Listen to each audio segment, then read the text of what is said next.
Hey everyone, welcome back to How to Be a Poser.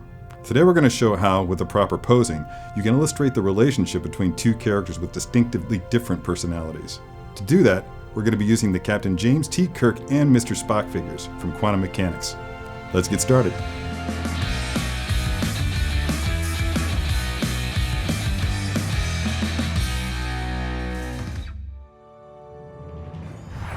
Okay, here they are, Captain Kirk and Mr. Spock, still in their packages exactly the way that they're going to come to you.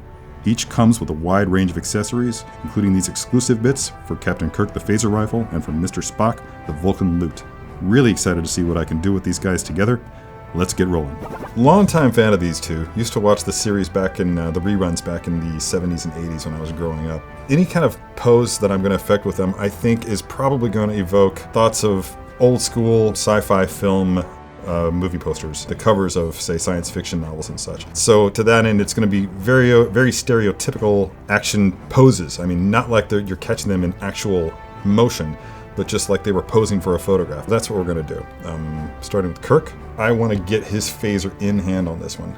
So putting the phaser pistol hand on there first. Something you may or may not know is that you have both a Type 1 and Type 2 phaser with this one. Get that phaser in his grip. One thing about these hands, man, they hold everything nice and tight. They're very solid. Okay, so that's there.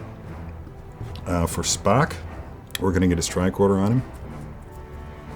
I've got it open there just because it's going to be displayed open, so I just went ahead and opened it up. Now, he has very specific tricorder hands, because Leonard Nimoy had a very specific way in which he held the tricorder that differed from everybody else. What I do is I just take the hand, I bend it down to one side, and then I rotate the hand to whatever position I need it to be in. In this case, I want it to come up closer to him like this before rotating it back the other way. Getting this into his hands properly before actually dialing the rest of the pose is kind of crucial. Just kind of watch that strap and have him grip it. Fingers are very flexible, so you'll have an easy time of getting this thing into his hands once you get it in hand yourself.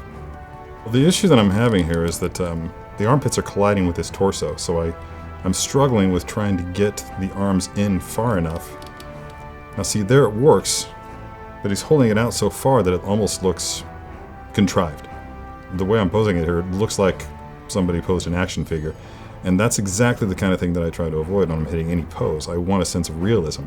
It needs to look like he has purpose.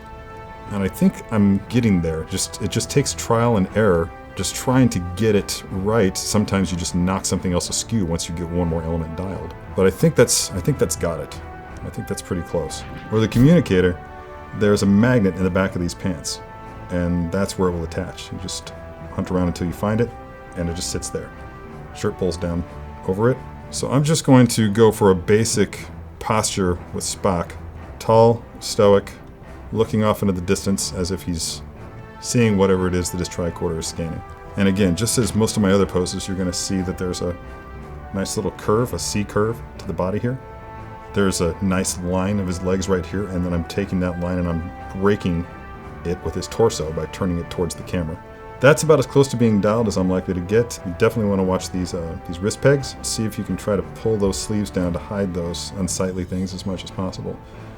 That's not something unique to this figure. I mean, it's pretty ubiquitous in 6 scale these days, and it's fine.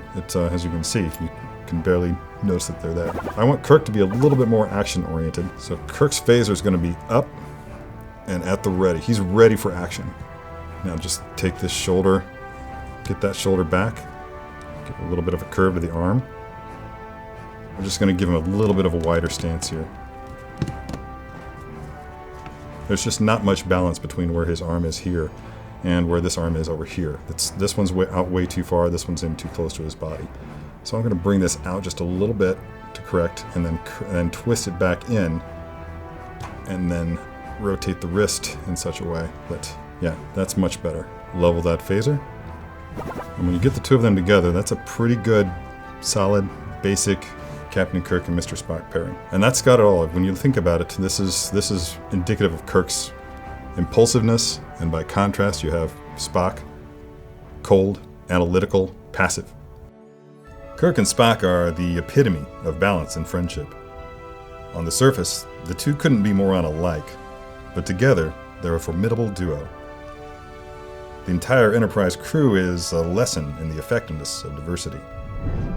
But the relationship between Kirk and Spock is the quintessence of that ideal. Remember that, and pay careful attention to body language, and you'll be able to nicely display these two in your collection.